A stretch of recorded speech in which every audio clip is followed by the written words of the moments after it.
प्रबुद्ध जनों को, सभी ज्ञान प्रेमियों को, सभी तत्वदर्शी जिज्ञासुओं को और सभी गीता प्रेमियों को मेरी ओर से और मेरी संस्था डूअर्स पैराडाइज फाउंडेशन के सभी सदस्यों की ओर से सादर जय श्री कृष्ण।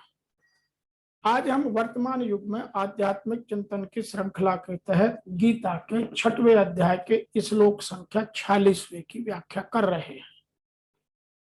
इस श्लोक में भगवान श्री कृष्ण ने योगी की महिमा का कथन किया और अर्जुन को आदेश दिया कि तू योगी बन जा।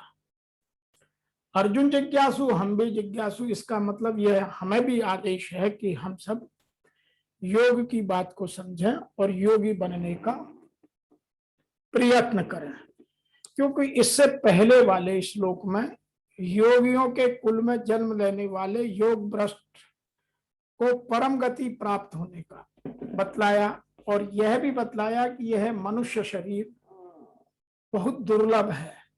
यह बहुत सारे पुण्यों के या पापों के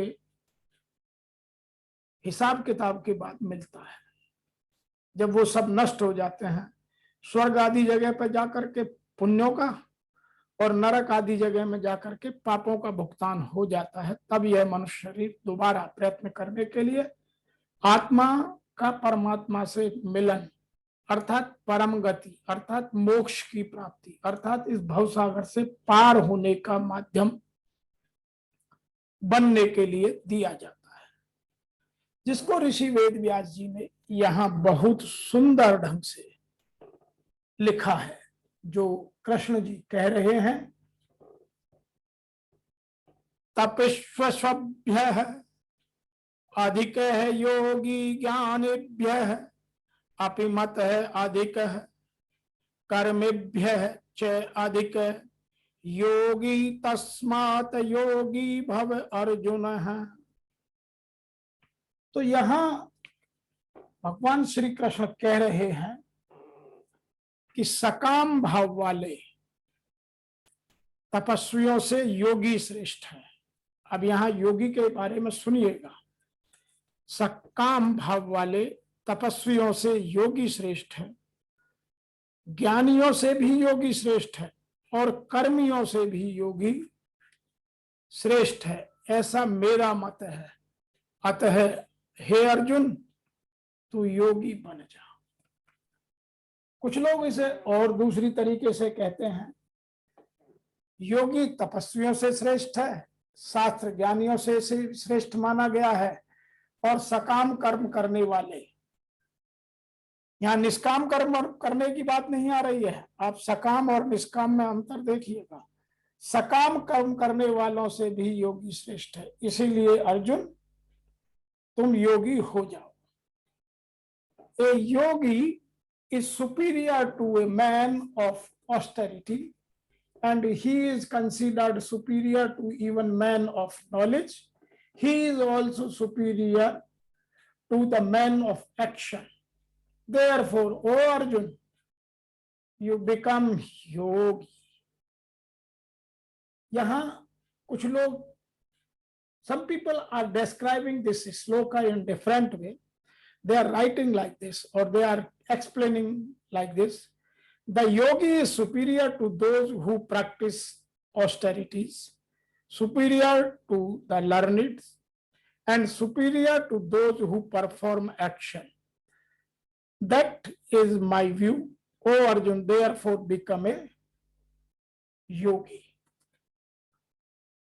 इसका और भी यदि हम गहनता से भाव समझें, उसको और आध्यात्मिक की दृष्टि में थोड़ा चिंतन करें, तो हम पाते हैं यहां लिखा है तपस्वी स्वभ्यो से लेकर के और जो योगी तक का भाव है। रिद्धि सिद्धि आदि को पाने के लिए जो भूख प्यास सर्दी गर्मी आदि कष्ट सहते हैं वो तपस्वी हैं। तो यहां सबकी अलग अलग व्याख्या की गई है। तपस्वी कौन?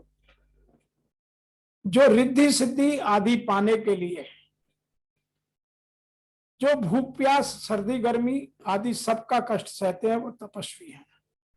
इन सकाम तपस्वियों से परमार्थमिक रुचि वाला ध्येय वाला योगी श्रेष्ठ है। दूसरी बात लिखी है, ज्ञानाभिअपि मतोधिक, शास्त्रों को जानने वाले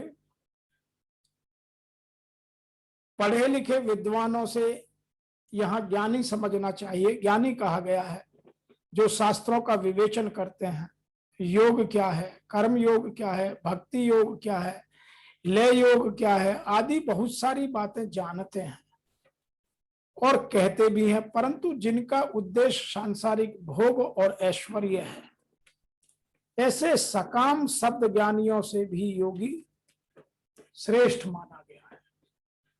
तो योगी तपस्वियों से श्रेष्ठ है, शास्त्र ज्ञानियों से श्रेष्ठ है और सकाम कर करने वालों से भी श्रेष्ठ है। कर्मयोभ्यो अधिको योगी। इस लोक में राज्य मिल जाए, धन संपत्ति मिल जाए, सुख आराम सुख सुविधा भोग आदि सब मिल जाए और मरने के बाद परलोक में ऊंचे लोकों की प्राप्ति हो जाए, अर्थात स्वर्ग आदि लोगों की प्राप्ति हो जाए और उन लोगों का सुख मिल जाए, ऐसा उद्देश्य रखकर जो कर्म करते हैं, अर्थात सकाम भाव से जो दान यज्ञ तीर्थ आदि शास्त्रीय कर्मों को करते हैं, उनसे भी योग श्रेष्ठ है, उनसे भी योगी श्रेष्ठ है। जो संसार से विमुख होकर परमात्मा के सम्मुख हो गया वही वास्तव में योगी है। ऐसा योगी बड़े बड़े तपस्वियों, शास्त्रज्ञ, पंडितों और कर्म कांडियों से सदैव ऊंचा होता है, श्रेष्ठ रहता है। कारण कि तपस्वियों आदि का उद्देश्य संसार तथा सकाम भाव है और योगी का उद्देश्य परमात्मा और निष्काम भाव है। तपस्वी, ज्ञानी और कर्मी इन तीनों की क्रियाएं अलग अलग हैं, अर्थात तपस्वियों में सहिष्णुता की, ज्ञानियों में शास्त्रीय ज्ञान की अर्थात बुद्धि ज्ञान की और कर्म योगों में शास्त्रीय क्रिया की प्रधानता रहती है। इन तीनों में सकाम होने से ये तीनों योगी नहीं है, प्रत्युत भोगी हैं। तो यह हम सब लोगों के लिए है कि हम जो ये सब काम करते हैं, अधिकतर हम सब कर्म योगी बनने की कोशिश करते हैं, सकाम कर्म योग की बात करते हैं, हम दान भी देते हैं, धर्मशाला भी बनवाते हैं, पुण्य भी करते हैं, लेकिन मतलब रखते हैं कि मुझे स्वर्ग की प्राप्ति हो या मेरे कुछ काम हल हो जाए, तो वह सकाम है। लेकिन योगी निष्काम भाव से कर्म करता है। भगवान इनके साथ योगी की तुलना नहीं करते, अतः तीनों से श्रेष्ठ बतलाते हैं। अभी तक भगवान ने जिनकी महिमा गाई उनके लिए उसके लिए अर्जुन को आज्ञा देते हैं कि हे अर्जुन तू योगी हो जा। उन्होंने इधर उधर की बात कोई नहीं बतलाई, सीधा कहा कि हे अर्जुन तू योगी हो जा, राग द्वेष रहित हो जा और सब काम करते हुए जल में कमल के पत्ते की तरह निर्लिप्त रहे। यह बात भगवान ने बार बार अर्जुन को समझाने की कोशिश की है और 8वें अध्याय में फिर मिलेगी यही बात। यहां लिखते हैं योग युक्तो भावार्जुन। 5वें अध्याय के आरंभ में भी अर्जुन ने प्रार्थना की थी कि आप मेरे लिए निश्चित श्रेय की बात कहिए। यहाँ 5वें अध्याय में भी भगवान से अर्जुन ने प्रश्न किया और यह पूछा था कि जिसमें मेरा हित हो वह मुझे समझाओ। इस पर भगवान ने उन्हें सांख्य योग, कर्म योग और ध्यान योग की बातें बताई। किस किस योग की बात बताई? सांख्य योग, कर्म योग और ध्यान योग की। पर इस श्लोक से पहले कहीं भी अर्जुन को यह आज्ञा नहीं दी, ना हम सब जिज्ञासुओं को यह आज्ञा दी कि तुम ऐसे बन जाओ, इस मार्ग में लग जाओ, ऐसा करो। और अब यहां भगवान अर्जुन की प्रार्थना के उत्तर में आज्ञा दे रहे हैं, तो हमें भी यह आज्ञा शिरोधार्य कर लेनी चाहिए। क्या कह रहे हैं? कि तुम योगी हो जाओ, क्योंकि तुम्हारे लिए यही निश्चित श्रेय है। तो भगवान श्री कृष्ण ने जब अर्जुन को योगी बनने के लिए कहा, तो हमें योगी क्यों नहीं बना? क्योंकि भगवान श्री कृष्ण ने यह गीता कुरुक्षेत्र के मैदान में धर्म क्षेत्र बनाकर अर्जुन को समझाई, अर्थात हम सब जिज्ञासुओं को समझाई। और वह जो युद्ध हम कुरुक्षेत्र में मानते हैं, वह कुरुक्षेत्र हमारे अंदर रोज होता है। हमारे शत्रु कौन है इसकी व्याख्या हम कर चुके हैं, हमारे मित्र कौन है इसकी व्याख्या कर चुके हैं। और यहाँ भगवान अब सीधे कह रहे हैं कि तुम तो योगी हो जाओ। कुछ वर्तमान के ज्ञानी पुरुष इसकी व्याख्या एक और तरीके से भी करते हैं। वो लिखते हैं, वो कहते हैं तपस्वियों से योगी श्रेष्ठ है, ज्ञानियों से भी श्रेष्ठ है, कर्मियों से भी योगी श्रेष्ठ है, इसलिए अर्जुन तू योगी बन जा। अब तपस्वी की परिभाषा वो क्या कहते हैं? तपस्वी मन सहित इंद्रियों को उस योग में ढालने के लिए तपता है, अभी उसमें ढला नहीं है, केवल प्रयत्न करता है।